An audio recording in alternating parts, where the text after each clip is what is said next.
Work got us new jackets for winter. It's a nice jacket with a nice zip-out liner. But after wearing it for about a week, I found a secret pocket, which is very exciting. And now I have to go check all my other coats. Everything's about 1 millimeter off. Because actually now I'm looking down at you. Yeah. Peter and Emily are not here. We made ice cream at school the other day. And it's a common science experiment. I want to say I made it in school. My parents bought one at home. I don't really remember making it. I just remember fascinated that there was a rumor that you needed seaweed. Oh. And I don't know why as a kid. And I don't know why. I'm not familiar with that version. Like by the 70s or something like that. Like maybe it was because there was salt in. Like I think it was like something like parents used to like tell their kids that you can't.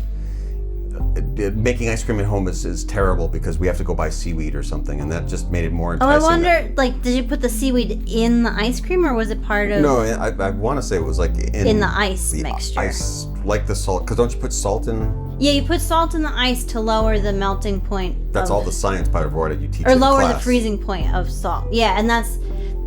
So it's generally, in my experience, been a middle school, high school science experiment.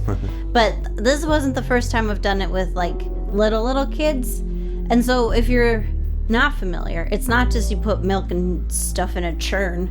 And seaweed. Yeah, you put you take a bag of ice and salt, and then you put another bag of cream and milk or whatever and flavors, and you shake it all up. And the exo-endothermic reaction makes the ice cream. And so that's basically the procedure. Of course, it did not go that way. And then after the fact, my mom is a high school science teacher, and I've seen her practice this lab at home many times because it's actually tricky. You do want to get it right.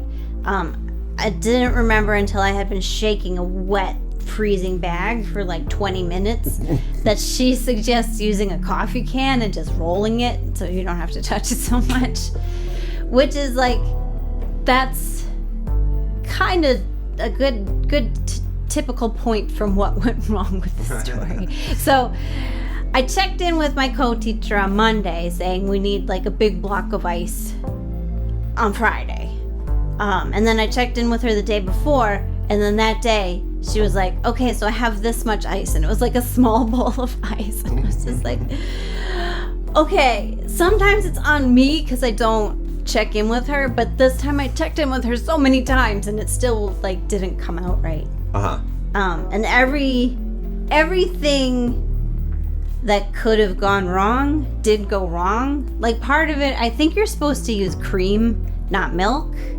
because the fat in cream is better.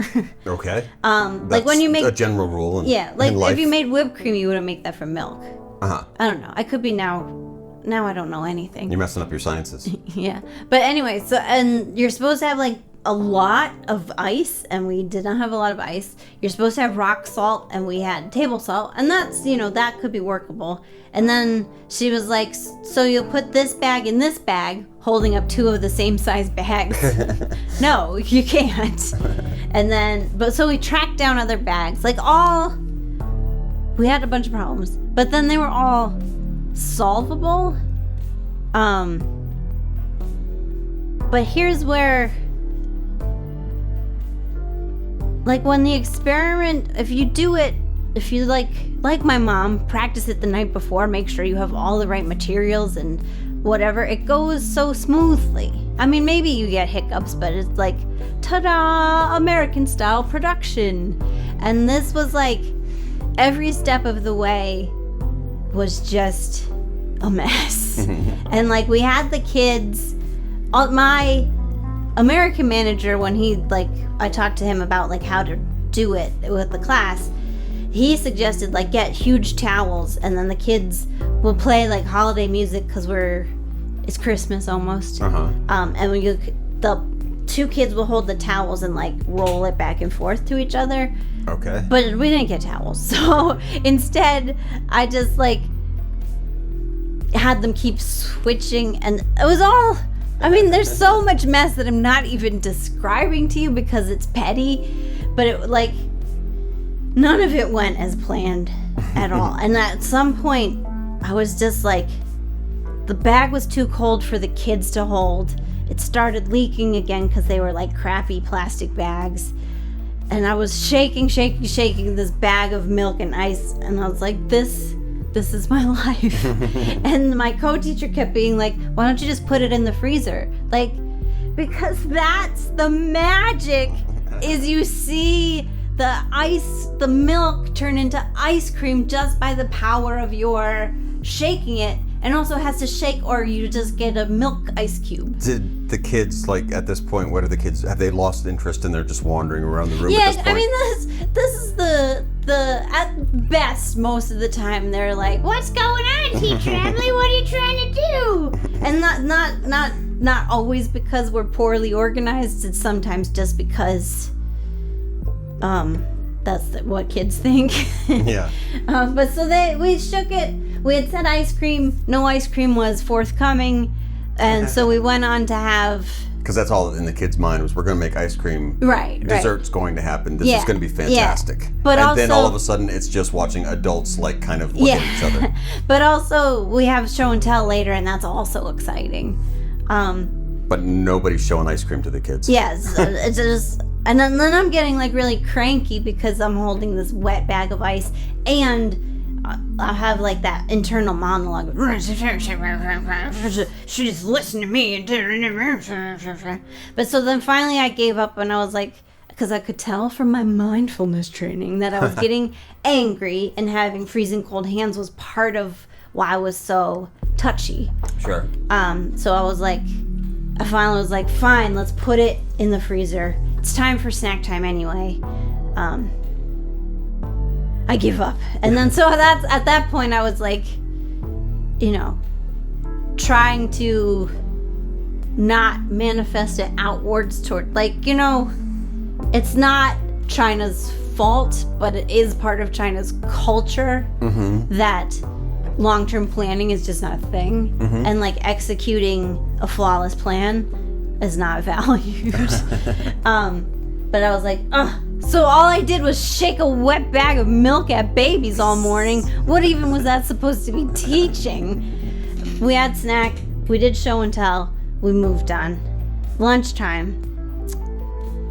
Oh, another factor that is also adds to like the absurdity is that Chinese kids can't all eat cold food. There's like a thing about that, and especially like in wintertime, nobody eats ice cream. That's seen as like really decadent and maybe disease, foolhardy. It's gonna give you some kind of sickness. Yeah, right? yeah. Like I don't know if it gives you an upset stomach or it gives you a cold, but there's avoiding cold foods, especially in cold weather, is part of, I think, Chinese medicine.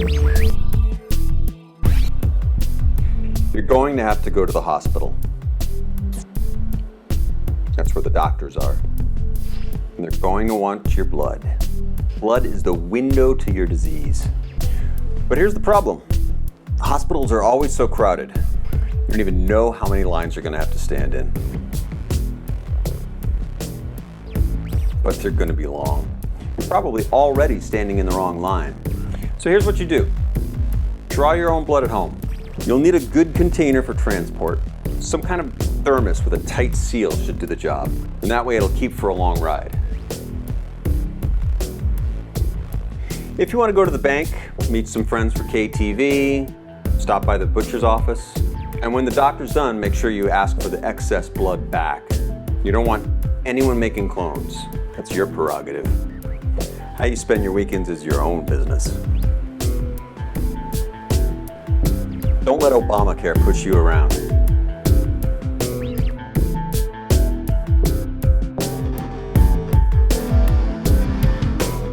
Yeah.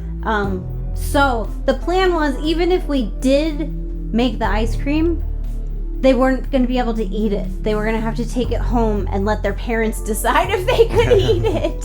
And doesn't even, I mean, it's cold out, but does it keep to actually get, like, how long? Again, no planning. Yeah. But from the point of that, if the ice cream had been made and transferred somehow, is there a cooler or anything that it was planned to go in to make it to the house, to make it to the refrigerator? No one had that. So none of this is being taken into consideration. Had brought in their own ice cube trays that I guess we were going to put the ice cream in their ice cube trays and they could take those home. But so anyway, I had admitted. But no saran wrap to put over the top so that we had the plastic bags. Okay. We had plastic bags, Peter. That's a big part of the... Yeah. Plastic bags were the solution to everything. But so anyway, I had given up. But then Carly brings it out and she takes it out of the freezer and she's like, look, it worked. It worked. We put something in the freezer and it froze. Which the vocabulary wasn't endothermic and exothermic. The vocabulary was snow, cold, winter, ice cream. So that part of it, it was still an education, but the idea of for the teachers or for the kids though? For the kids. But the idea of you get to see this thing you put your work into to create something, that part was totally gone. But then it was ice cream and everyone was like, yay! But because we didn't have enough ice for everyone to make one, which was the original plan, she just filled bags of milk and sugar and then put it in a bag of ice and was like, tell your parents how to do this when you get home and you can shake up some more ice cream. I'm sure the parents must have really appreciated that. Yeah. I'm curious. I can't imagine that any of them did it, but I don't know. I'll see on Monday, I guess. You should have given them all report cards we made ice cream for the family to check off to see who actually went through the process. And as I was leaving for lunchtime is the end of my day. It's a good job. Carly was pouring milk into Ziploc bags for all the kids to take home, which was just hilarious. The big question is, of course, what flavor? Well, we didn't order any vanilla in time, so then on Monday when Carly was like, do we need vanilla? I was like, well, Taobao's not going to get here on time, so no, it was milk flavor ice cream. But on my way home, I was kind of going back over my mind. Which I guess is a flavor here. Actually, yeah. Milk flavored candies. Yeah, they have milk flavored sweeties and stuff. So kids weren't like, what's this, plain? And I think, as a kid, I didn't realize that vanilla wasn't just white, because you have racist. Chocolate ice cream, which is brown, and vanilla ice cream, which is white. I didn't realize vanilla was a seasoning until I was older. So I think there is ice cream here that's just milk flavor, because real vanilla is expensive. Yeah. I mean, the vanilla bean itself is just a little tiny guy that you kind of have to scrape out. So if you're using fresh vanilla in your we definitely weren't going to use fresh vanilla. But with you can buy that McCormick vanilla extract online, but again, she should have bought it she should have ordered it 3 weeks ago when I gave her the order forms. Right. But then, so on the way home, I was kind of... Does how about have a rush order that you could this is a school of, this is vanilla, we need this. Possibly. I think maybe with some vendors you can pay more for an overnight delivery. I don't know, because there's a distribution hub in Chengdu. It's only 4 hours away. Yeah. Somebody could rush up there. We could get a courier to bring us. But also we have a budget, which is why I think...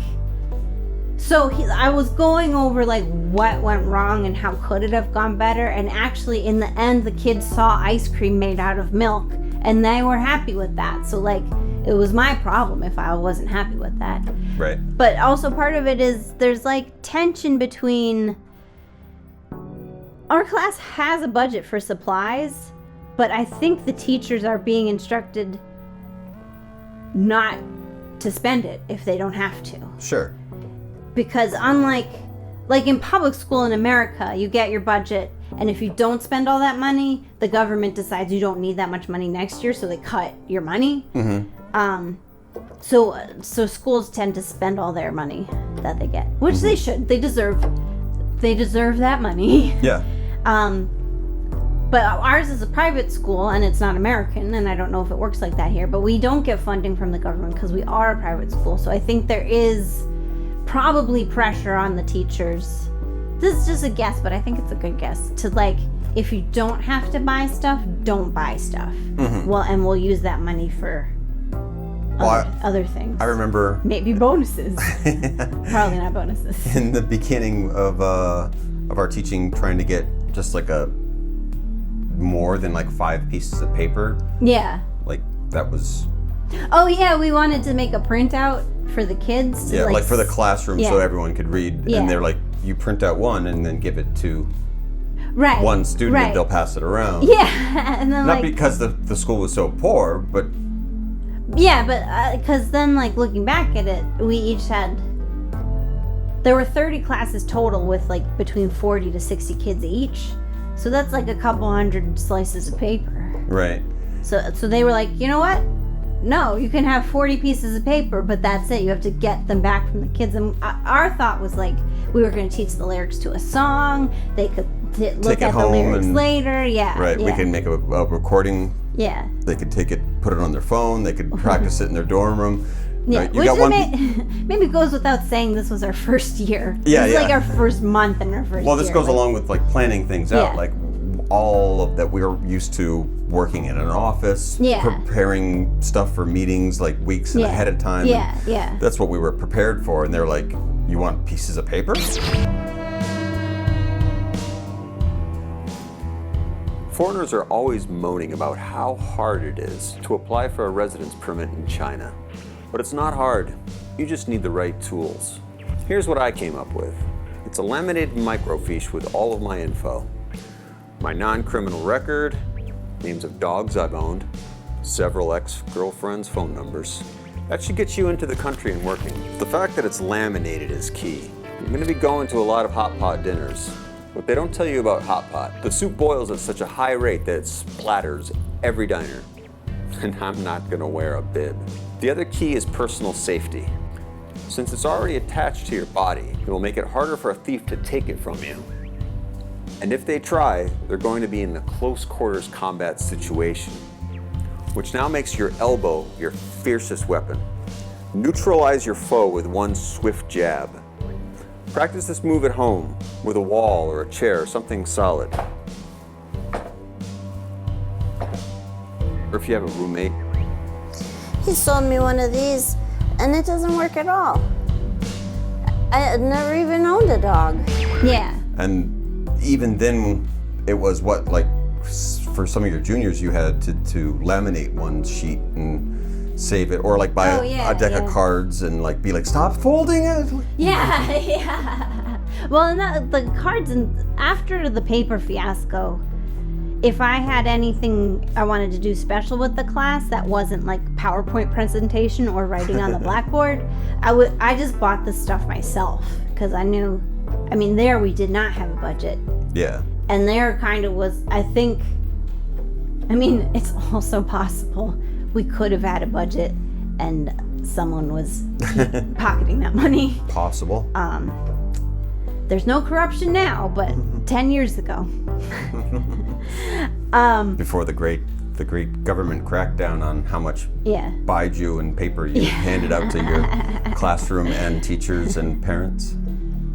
But yeah, so I would buy stuff for the class, and then like, especially playing cards, we would play games. And the kids would be like, oh, let me fold this.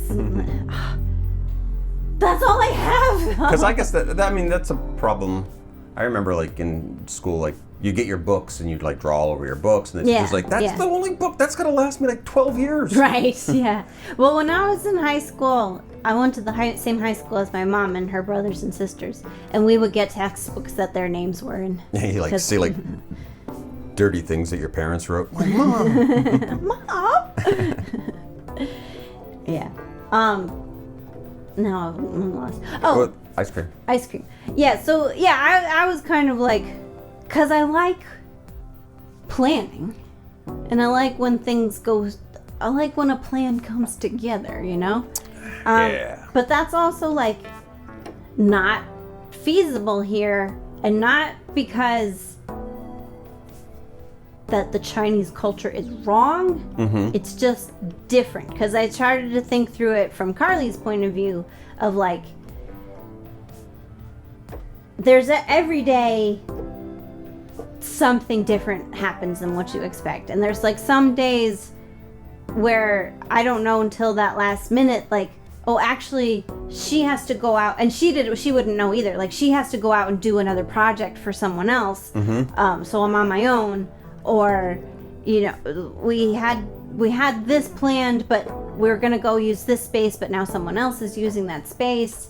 Or we bought enough for 20 kids, but 5 kids are sick and 4 kids are out on vacation, and this was really important, so we actually have to wait till everybody comes back. So it was like things go wrong all the time. So I would guess the more correct way to say this, things go as they go. Yeah, there is like a kind of more acceptance of like "𝗵 辦法" is the big phrase. And what can be done? Nothing can be done. Right. And so, in that regard, it doesn't make sense to plan ahead, because then you end up planning at least twice.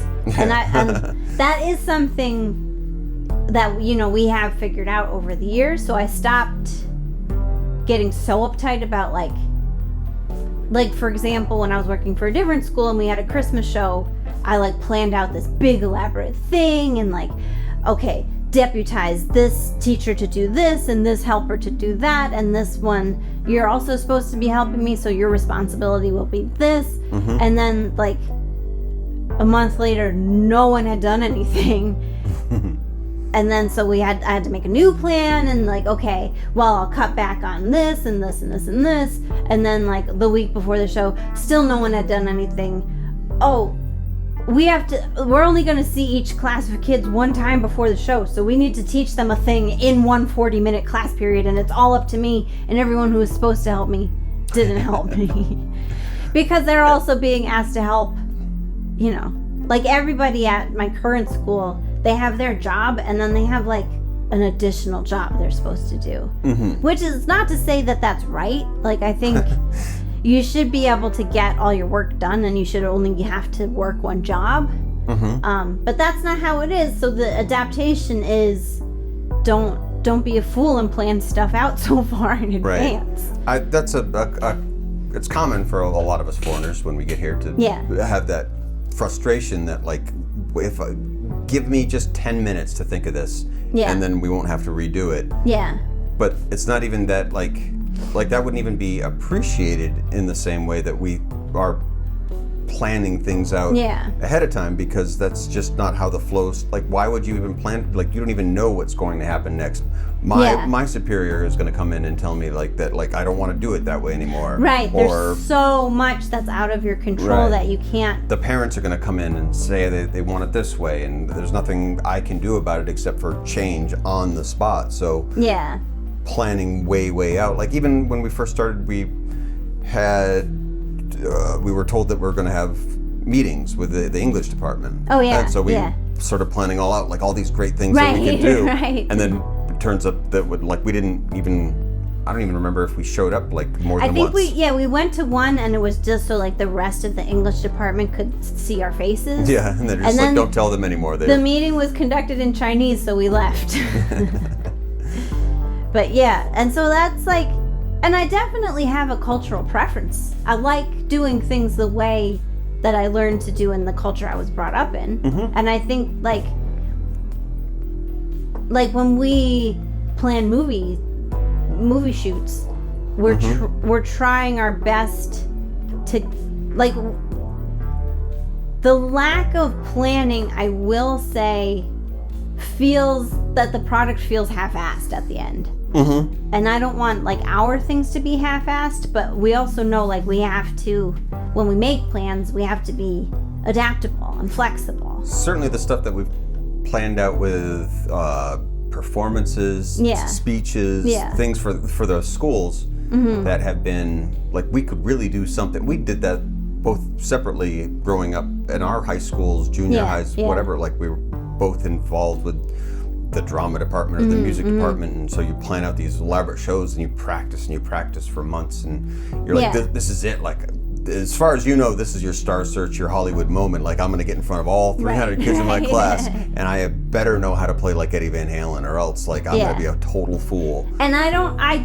honestly, I don't see a Chinese high school being able to put on the productions that we put on in our high school. I had my senior year, I wasn't in this group, but one of the other groups that got up to play for the senior show like did a full like Prince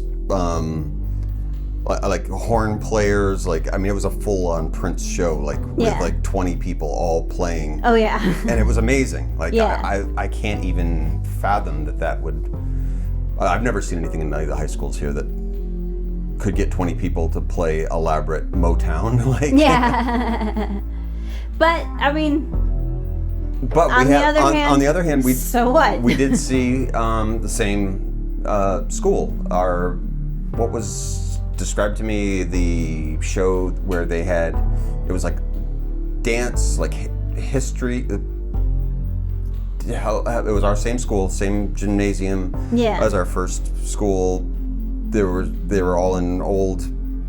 Oh, the dance. Military. Oh costume yeah. The dance recital. With they had a. The one in particular that was like. Oh, that's right. That's right. There was one that, really, really good performance. That was like.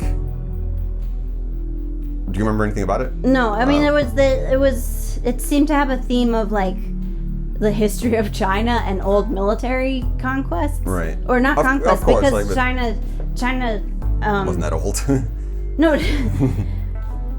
That very rightly so is that China's focus is like how badly they've been humiliated over.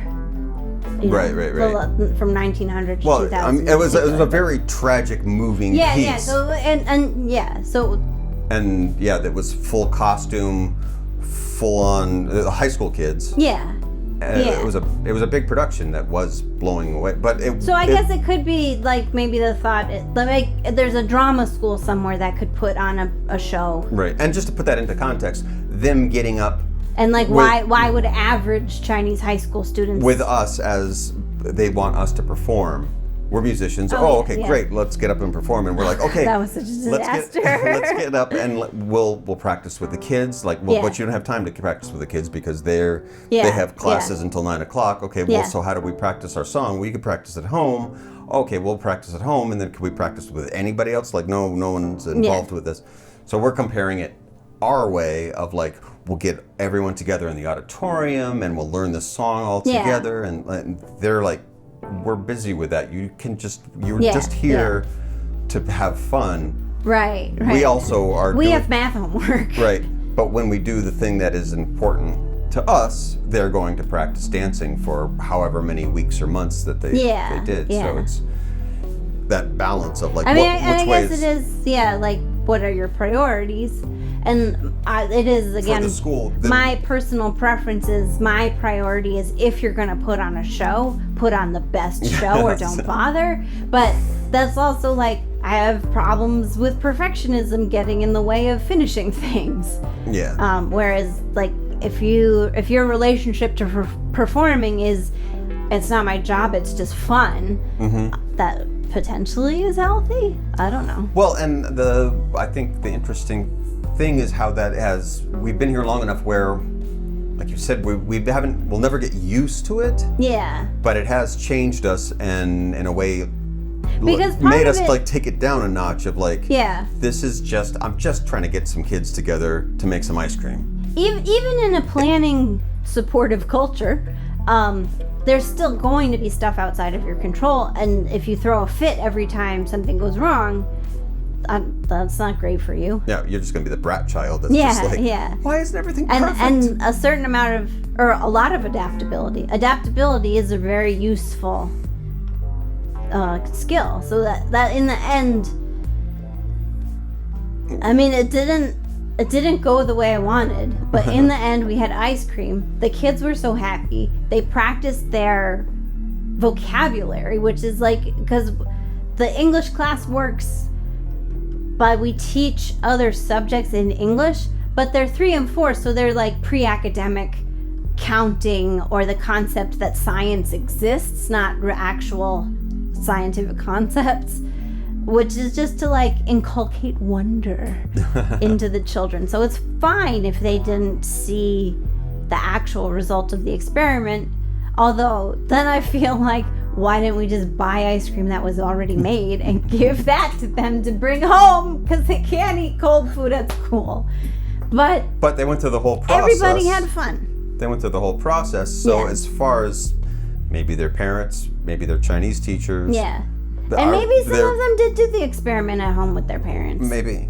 But for some people, spot on. It was done correctly. Yeah. What you felt was like it could have been a bigger production. Right. Well, It turned out to be like, what are you upset about? They got what they needed. Right. That's the lesson for me. Because that's a lot of times I do run into a problem where like the lesson plan aim is more grandiose than what's achievable in the classroom. And I've become better at adapting that rather than like trying and failing to do the full grandiose plan. Because that ends up with like, there's no narrative to the lesson and everybody ends up confused and like my wrap up is like, okay, well that happened. I guess let's go wash our hands for dinner. Because sometimes I stay at dinner time too. I think that's one thing that is... And that like really upsets me. So I found a way where we don't end lessons with a Yeah. But if that's to adapt rather than like scream at people to get what I want. Right. I'm never going to get that. I think one of the things that can be very confusing is that, like you were saying, the plan is very grandiose. There's a lot of pomp and circumstance in the culture that really is like, we're going to put on a show and it's going to be like, we're going to show everybody. The parents are going to walk away with their photos and their cameras are going to be filled with the most amazing, extravagant, horns will be blaring and firecrackers will be glowing and life will be amazing. Yeah. And it's so over the top that like, there's just no way you could ever put it together. What it does happen is like people do they watch and they're like, it's pretty good. Yeah, it didn't fail. Yeah, nothing ever. I got a good picture out of it. I would say like anything that we've gone to, like from weddings to dinner parties to big giant school functions, like I've never actually seen a failure. Yeah, because if you're adaptable, then you don't have a failure. Right. And like eyes on the prize, these kids all now speak more English than they did 4 months ago. So I mean, what are you gonna do with that? I'm counting that that's a success. And if sometimes the plan and the execution don't match up, that's my problem if I'm mad about it. Right, and I still do get mad about it, you know. Well, because you're working on something, and it's counterproductive. I mean, that I would say. I mean, we worked in the same office in America, and there was plenty of times that we worked on the same project, or I even saw you working on your own project that like just went, and because your editor is just like, yeah, I'm not really that interested in that. Yeah. So you're like, well, but I put all into this work, like, just put a list, make it a listicle, and put that article out. Like, I don't really care. You're like, this is my name is on this. I'm putting out an article that I want to be proud of it, and people are just. Big deal. I mean, could you just do it and like leave me alone? Yeah. That happens anywhere. It does. But for some reason, we notice it a lot here because, and we've learned to relax a little bit. Yeah, which is only a good thing. Not only a little bit.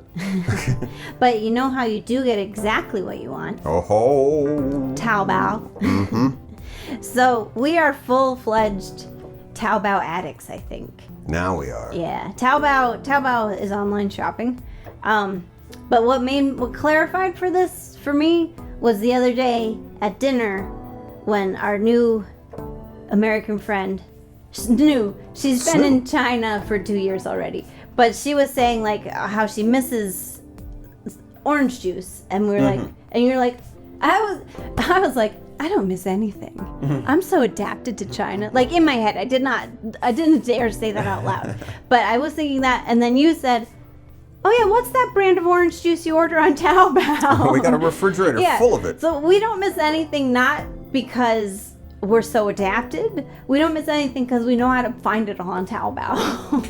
But It's like just that like my favorite adaptive movie. This is Sanlatan. Go out and watch it. Great good movie one. if you can find it. It's by an Icelandic. It was on Vimeo for a while. You could rent it. This is Sanlatan. There's a part where the new guy to China is walking with the old hand who's been here for a while, or at least he says, and it says like, "Oh, I'm starving. Is that pizza that you have?" Yeah, The guy's like, "No, you wouldn't like it. This is a Chinese delicacy," and he throws it on the ground and just left with it's clearly pizza. left with a clearly shot of one slice of pizza sitting underneath the car. Yeah, so we get it all on Taobao. But that when we first got here, when other people who'd been here longer are like, "Oh, just get it on Taobao," and we were like, "Where do you find this? Where do you find that?" We were so irritated with that answer because that, I don't know, to me that feels like cheating. Just buy a thing online because, again, my hard-headed preparedness is like, I should know how to find it in this city. If it doesn't, so the answer I'm looking for is, does it exist or not in this city? Don't tell me it exists online. Right. Everything exists online.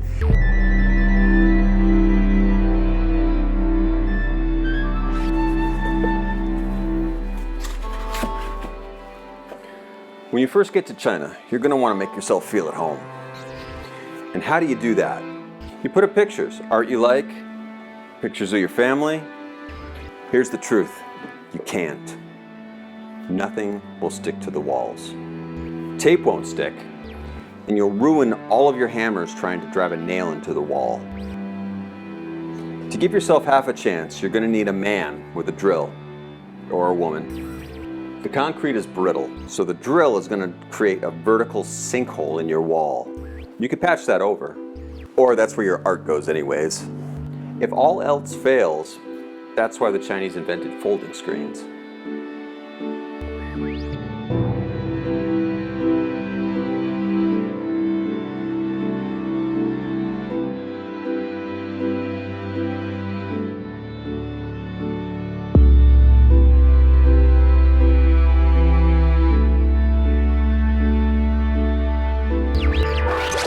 If it doesn't exist in the city, then it doesn't exist to us. That's pretty much how, like, because people would... That's how we lived. We weren't really actually telling or even asking people, like, where is this? We would say, like, well, because we don't have this here, we have accepted that this does not exist in our life anymore. And people were like, well, just go get some cinnamon. We're like, but we haven't found cinnamon.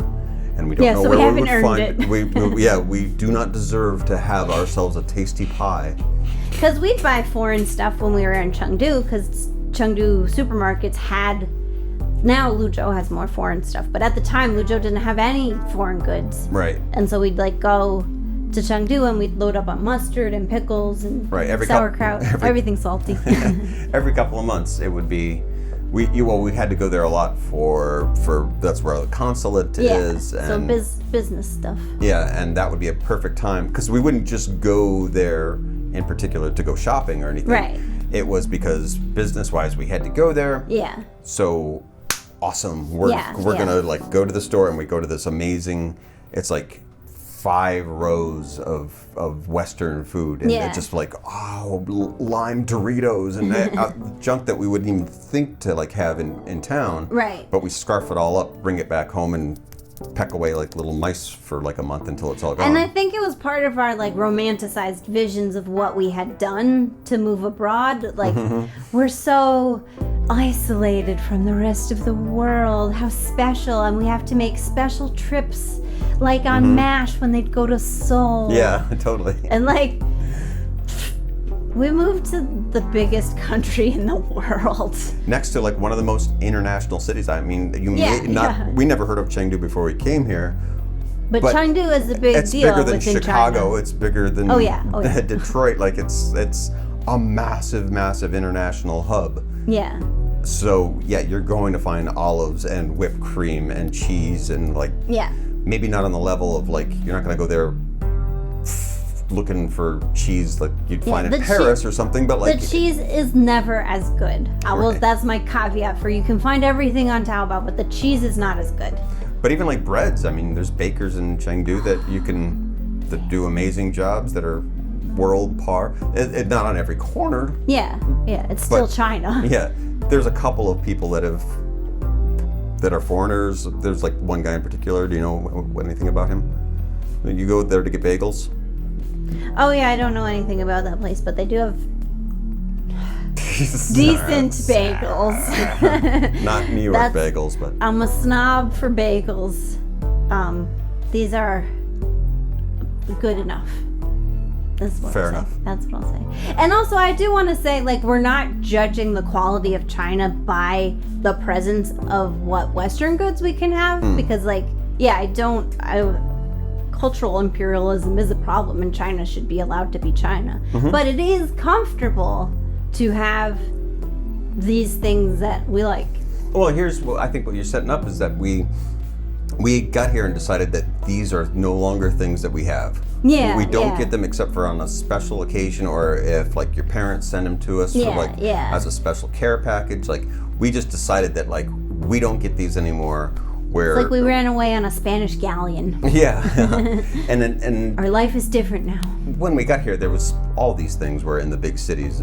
We went to Hong Kong and we yeah. were like, oh my God, it's like New York. It's Yeah. ridiculous. And we went back to our hometown here in Luzhou, and we're like, well, then we don't get any of that stuff anymore. We brought a little case of stuff back from Hong Kong. And Yeah. here's our mustard, and our third mustard, and our fourth mustard. And Because life then, is, like, the kind of artificial scarcity makes that stuff all the sweeter. Of like, Oh, yeah. we hand carried this jar of mustard. So every time we spread it on something like that, observe what you're doing and taste every morsel of it. So we really delved into that as something that was we embraced it of Yeah. this like lashing ourselves of, Right, we don't right. deserve.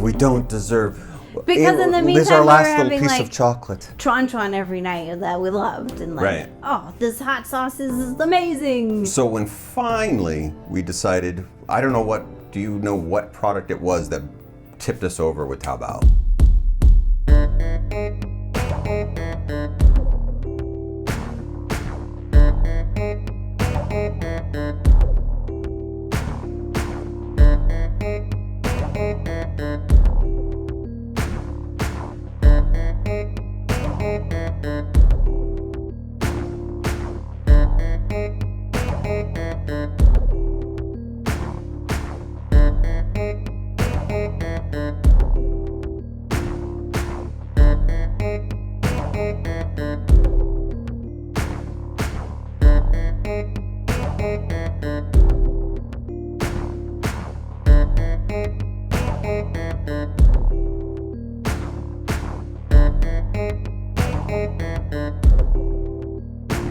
Because we fought it for years and years. And it's a ridiculous.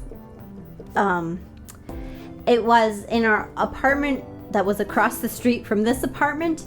We had like a crappy TV that the remote no longer worked. So I bought Oh, a yeah. universal remote from Taobao. But then we went on vacation and I didn't know where to pick up our mail. So it got sent back. So we never even got it. But that was the first thing. And then like we were like little by little, like, I guess, okay, we can order stuff from Taobao. Probably like, I remember graham crackers or something. We did order graham crackers, That- and I that- would order them again. That was a beginning. Cereals. Yeah, and basically you can find everything. Well, I building up to the things that we found, like there were little tiny bits and pieces like that. Then it became like equipment, recording yeah. equipment, camera, sound, light, and then into household appliances. Yeah. Finally, There's another YouTuber whose wife bought a live duck. yeah. We have not experimented with livestock, but No, but we have enough. When we can go downstairs and get a duck anytime. That's true. We have access. We got to plenty ducks. of ducks. But that's the thing is like, people buy stuff on Taobao that you could just buy downstairs, but it's so much easier to go on Taobao. Like, someone we know bought paint on Taobao, which is like, why wouldn't you go? I worked in a hardware store during college, so that like, why wouldn't you go talk to your local hardware store and like see the custom color they're mixing for you? How do you know if it's even right? And that's the thing with online shopping, maybe why we didn't really take it seriously even back in America for the longest time, because it's not like it's new. One of the reasons I wanted as a kid to move to New York City was, I remember a friend of mine that had been to New York City had said that I think we were talking about like collecting. We used to collect vinyl and comic books and things, and he had said like, well, you can find anything on the planet in New York City. And I was like, that's where, as a collector, that's where I need to head and live for the rest of my life. So by the time I actually got to New York, going out and hunting down comic books or vinyl or guitar stuff or all the little fetishes that I had became ridiculous, because you would find it. I could just leave that day and probably go to a store and find that issue of that comic book that I've been looking for 30 years out in the suburbs somewhere. Yeah. So it kind of the magic of that treasure hunt is gone. Right. If it's easy to find. So then we had that coming to China, that like there was no chance you were going to find it. You're not going to wander downstairs and find an issue from 1982 of the X-Men. Yeah. Like they don't exist here. Yeah. But you can find all the Marvel Legends on Taobao. Right, yeah. Once I've like been saving these characters for like the last 10, 15 years, and then I go on Taobao and like, oh, there's brand new ones and they're even better. Yeah. Like now I bought all the new ones and replaced all. That's why all these guys are here with their heads down. It's because they're defunct now. They're old figures that are no good anymore.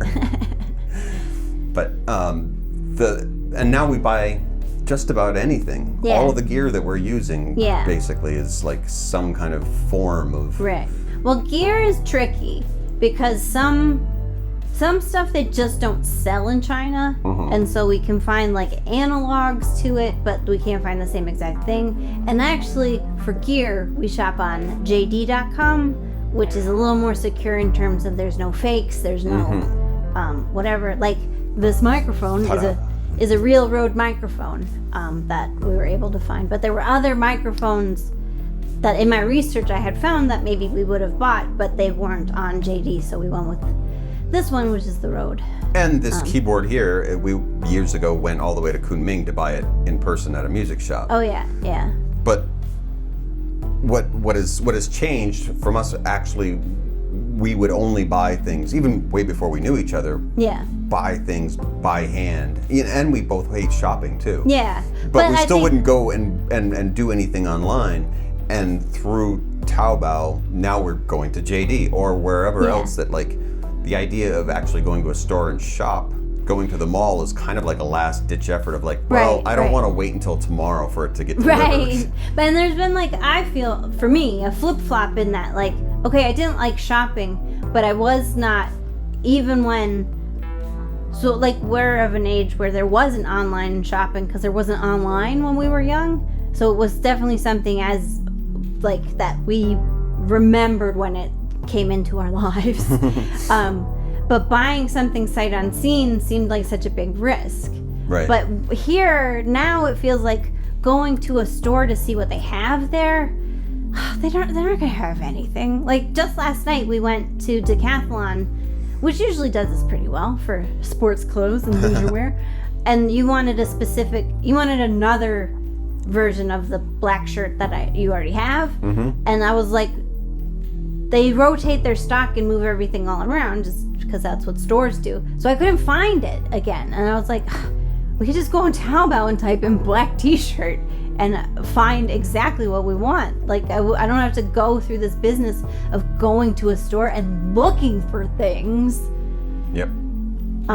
It took you... And possibly not, like, you never don't find a thing unless it just, like, Lime Tostitos is hard to find on Taobao. But if we were like, we want, I want a flower pot that's this wide and this tall and this color, I wouldn't go into a store because they might not have that. But on Taobao, they would have that. Right. You spent probably a good 6 minutes walking around Decathlon last night, only to find out those shirts were out of season. Yeah. What a waste of time. Yeah. I could have known with the click of a button. But that's also, so like, I don't know, does that make me a better person or worse person? I don't think so. I think it's just different. I mean, I don't think consumerism is a virtue. Right. So now I just do it a different way that's more efficient. So it's positive. Well, I mean, in a world where you can't get away from capitalism. Yeah. And I mean, you need to buy stuff. Yeah. Buying it more efficiently. The amount of, we were just talking about the delivery service at our front door of the apartment, of our complex. Yeah. The amount since we've moved here of, we were just saying that the guy that takes care of it was saying that we can't have that many packages out there because we realized that there's like walls full of people that right. Especially during the holiday season. It's an ad hoc, informal, like you can just leave the packages at the front guardhouse, which if you lived in a big city, they wouldn't do for you. And maybe other apartment complexes, they don't do for you. But that in this apartment complex, they do. But they've been making an effort recently to like pick up your packages, the day they come, please. We can't have just this big pile up. There's like, I don't know, I've done the math a couple times. There's a couple thousand people live in this housing complex. And when those packages pile up, our poor little security guard's about this tall. Like you can't even see him anymore. He's just lost in a sea of packages. Yeah. So he's always like, he grabs me when there's a package. And like, take it now. And it's everything. Like I just saw today, picked up our packages of seltzer water, and there was a flat piece of a box, and on it was the picture of it's a doormat.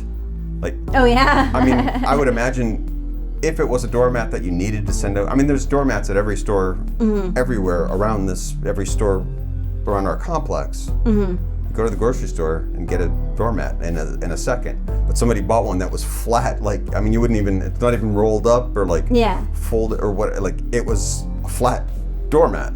A box the shape of a doormat was sitting there waiting to be picked up. Like, everything. Yeah, you could just, everything and anything people buy online. Which, as a counter to that, also yesterday, so not on Taobao, but we have on our 𝗖𝗵cie app, we order groceries sometimes, which that's more like a courier goes to the grocery store and brings our groceries to us. It's just grocery delivery, but we get them to deliver big 5-liter jugs of water sometimes, just so we don't have to carry them, but we have fresh drinking water on hand. And I went out, we have in our housing complex, a water machine. And I was like, if I want water, I should just get it from the water machine. I can go myself and carry it home. So I finally figured that out last night, and I feel very proud. Yeah, you were definitely happy about that. Yeah, because it was involved, and I had to ask for help, and there were several times that I was just like overcome with how much help I needed, that I was like, you just tell her forget it and just walk away. But I stuck through it. That is actually a big part of the pride of when we first got here and we wouldn't do something like Taobao, and we were offended when other Westerners or even Chinese people were telling us, just go get it on Taobao. Yeah. And we're like, no, we need to do this. Stop. Like, this is tough love for us. Right. Well, it was because I couldn't read Chinese at the time, and so I didn't know how it worked. And it wasn't very much, no, I can do it myself. Come on, I'm doing it. Because that's everything when you first get to China. The advice is always get a Chinese friend to help you. And I was like, I don't want a Chinese friend to help me. I want to do it myself. And so if I could just go to a store and find the thing, then I could do it myself. And going back to our first part of, most people, especially if you're going for school, but probably businesses too, you come here and you're going to get hooked up with somebody with the company or a friend that is going to help you, and they're more than happy to help you with anything. The thing is because things are planned out differently, everything that you need help in is going to be in a way that is not actually you feel is going to help you, especially when you're fresh landed and you're like, I need this, and they're like, okay, well here, have one of these, you're like, I don't know what to do with that. Would you wait? Can I just do it myself? Could I do it myself? Well, and so there's that stubbornness, but also like, I can't learn about how to do stuff if you keep doing the stuff for me. So there was like a stubborn and a non-stubborn reason to resist being helped. Right. So by the time years later, when we're like, all right, we're here, kind of need a thing. I'm tired of asking people. Yeah. Because it also makes you feel like kind of childish, like this isn't your real life. You have like someone taking care of you, which feels absurd. Totally. Especially if you come here as an adult. I can't open my own bank account.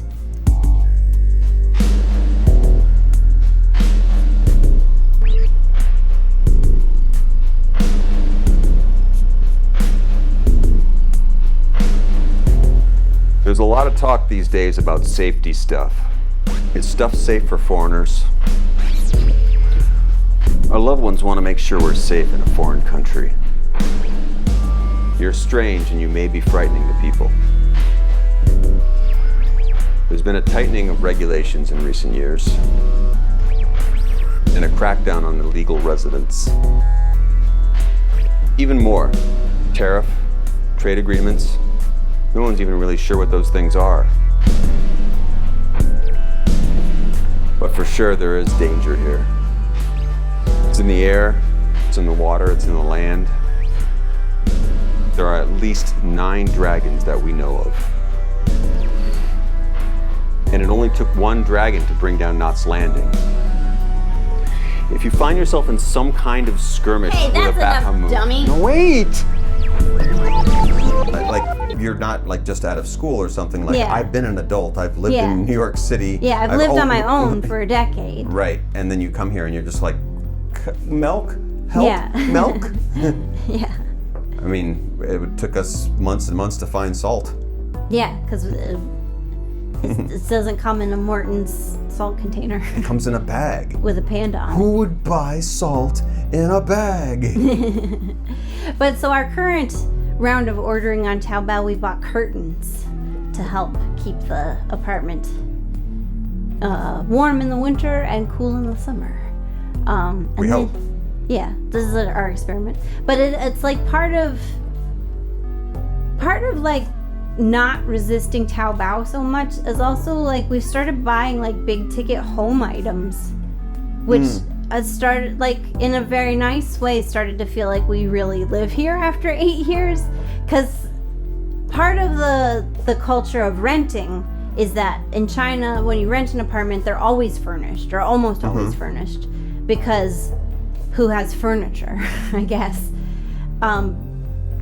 But so that means we've been like living with other people's furniture, and it's not furniture we like, and it's not configured in a way that if we had a choice, we would have designed it that way. But so more and more, I would say, especially this past year, we were just like, well, who cares? We're gonna change it up the best we can, and then like add our own stuff where we can. Like, she doesn't have curtains, so we'll buy curtains, which we can bring to the next place. And she doesn't have rugs, so we'll buy rugs. I don't care that that's not a standard thing. I want a rug, so we're gonna buy a rug. In our first few years here, we started with that mindset of like, we're starting over again, we have nothing. Yeah. I mean, we had a whole bunch of stuff. We sold all of our stuff to we had move here. And 2 apartments of stuff. And we had just gotten married, so we had all of our presents from our which we're just now realizing that that's what that was for, because we could have used all that stuff now. Yeah, like I just bought a slow cooker. We're buying some kitchen stuff. But we started in our first few years here to buy apartment-like things, but because we didn't know what we were buying, because we were too proud, all these different reasons, we kind of just bought garbage at the grocery store. And also, like, we didn't know what our situation was going to be from year to year. Right, but we were trying to buy stuff that was like, this is our cabinet, this is our coat rack, this is our thing. And so we had like this pride in kind of garbage that all broke and fell apart, or we threw away when we moved to another apartment. And now that we finally kind of found a comfort zone, and we're like, we left Luzhou and then came back because we loved it so much, and we're like, this is where we want to be for a while. To actually go, we're not going to go back and buy more. We know where the garbage is. We know how to get it. Yeah. And then we find that where are people buying quality stuff for living real adult lives? The Chinese are all buying it on Taobao. Taobao. So Yeah. it's sort of like, what? 'Cause Okay, I we know think- what we've learned our lesson. Online commerce has so taken over and like combined with the like capitalism with Chinese characteristics has only really been a thing since the 90s. Mm-hmm. So ground level store on the ground real ground, what is that called? Real stores that exist in real life. Brick and mortar? Brick and mortar. That's the phrase. Brick and mortar stores haven't really ever been so concerned with like providing you good quality selection. I don't want to get too much into it because but I want to recommend this article in the New Yorker about the rise of e-commerce in China and Jindong in particular. But it was written by a Chinese American woman who her mother had grown up actually somewhere in Sichuan province, and so there are these stores now that Peter and I refer to as bodegas because they kind of have like prepared snacks, drinks, smokes, little stationery, like they have a little bit of everything. In the bigger, maybe like a little bit of fresh fruit, like, and it was very similar. In the bigger cities, here they're Wawas or 7-Elevens. Yeah. Here they're more mom and pa's that are but a it's lot similar like to what New you York. see at a bodega in New York City. Or if you have a convenience store in your town, I guess. But that these kind of evolved out of these supply stores that used to be, this is from the article, that used to be like communist run of like the government would supply the store and then you'd have your tickets to buy the stuff from the store. But like you wouldn't get to wander the shelves and pull the items. You'd tell the shopkeeper what you needed. And in some cases, whether this was, I think some cases it was like outright corruption. In some cases it was just like, this is part of the process. Like the guy would decide, well, we only got this much meat this month. And I don't think your family deserves any meat. Right, so we're not selling you any meat. I don't like the cut of your jib. So it wasn't like the idea of shopping and choosing your own thing is like so new in China. Isn't that like how the old West, like your local, Like a general store, works? And this is they talk about that in the article too. It's a really good article. I really recommend it. That the general store, the clerk was also seen as something of, you weren't the expert on what you needed. The clerk was the expert on what you needed. Like going to a pharmacy now and saying like, I have this, I have this, I have this.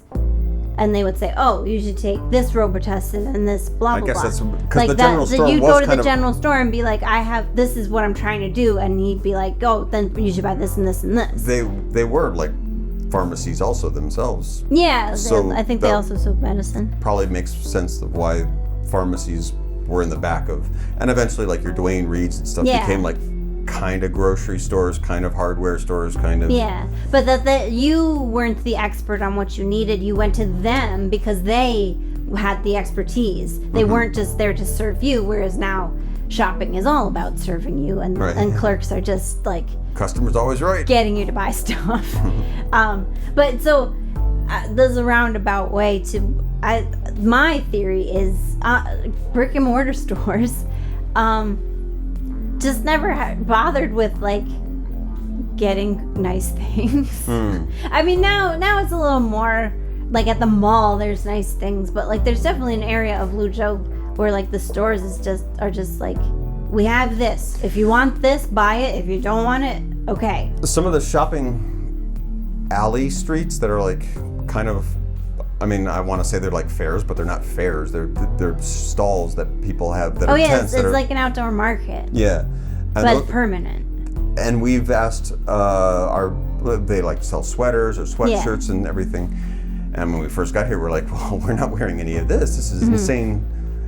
And then we asked our students, like, do you shop there? And they're like, are you crazy? That's like for old people. That's where my grandma shops. Yeah.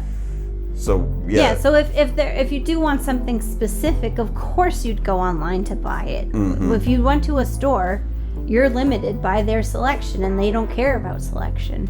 Right. A lot of our kids. I mean, I remember when the Marvel's Shield show was just coming on. I'm all excited, like I can't believe we're here in China and we're watching Marvel Shield on TV. And a kid came in with a Marvel Shield t-shirt. I'm like, where'd you get that? Yeah. Online. Yeah. What are you talking about? Where do you shop? Sometimes we're so far behind what all of our kids were doing. They're like checking their phones for like the bus. Yeah. Like the bus will be here in 5 minutes. We're Oh like, yeah, what are you they looking had this app that tracked the bus schedule, and we were like, I don't know. What? I didn't know we had that technology these days. yeah. But these days, you and I are caught up. Finally. Finally. And the one thing we don't get on Taobao is noodles to you.